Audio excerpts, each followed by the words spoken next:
सीरत उन नबी सल्लल्लाहु अलैहि वसल्लम। असहाब फ़ील का वाक़या।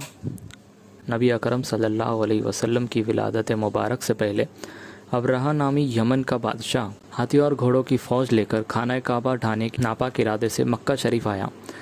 सारे मक्का वालों के ऊँट और जानवर छीन लिए। जब हज़रत अब्दुल मुत्तलिब रज़ियल्लाहु ताला अन्हु को ये खबर पहुँची तो आप अबरहा के पास तशरीफ़ ले गए। अबरहा ने एक बुलंद कमद, रौबदार, नूरानी चेहरा और चमकती पेशानी वाली बाअज़मत शख्सियत को देखा तो ताज़ीम के लिए उठ खड़ा हुआ और हाल दरियाफ़्त किया।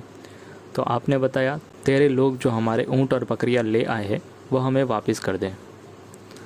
अबरहा ने कहा, आप कुरैश के सरदार हैं, मैंने समझा शायद काबा के बारे में कुछ दरियाफ़्त करने आए हो।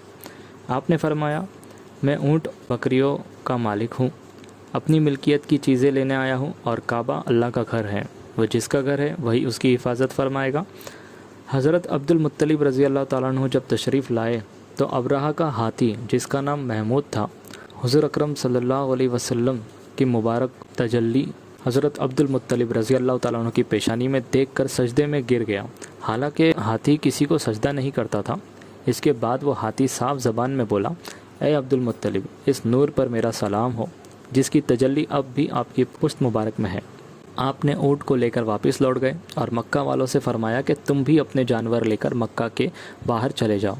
फिर अपने ख़ानदान के चंद अफराद को लिए हुए खाना काबा में जाकर गिरिया वजारी के साथ दुआ की और पहाड़ की चोटी पर चढ़ गए। चढ़कर अजाइब कुदरत का मंजर देखने लगे। उस वक्त आपकी पेशानी से ऐसा नूर मुबारक चमका कि जिसकी शुआओं से खाना काबा जगमगाने लगा। तब आपने इरशाद फरमाया, लोगों, मुतमईन हो जाओ, अब मदद आ ही जाएगी और तुम्हारी हिफाजत का इंतज़ाम हो चुका है। उधर अबरहा एक बड़ा लश्कर लेकर खाना काबा की तरफ नापाक इरादे से आ रहा था कि अचानक से हाथी महमूद बैठ गया। लाख कोशिश के बावजूद उठ ना सका।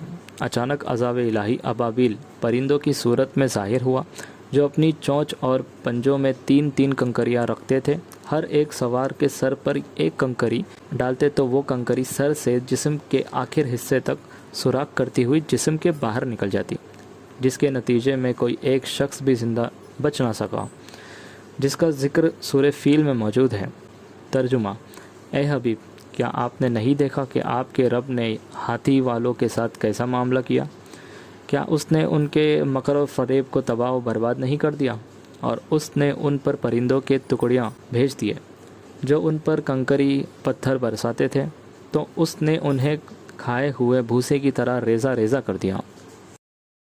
सदका ए जारिया की नीयत से शेयर करें।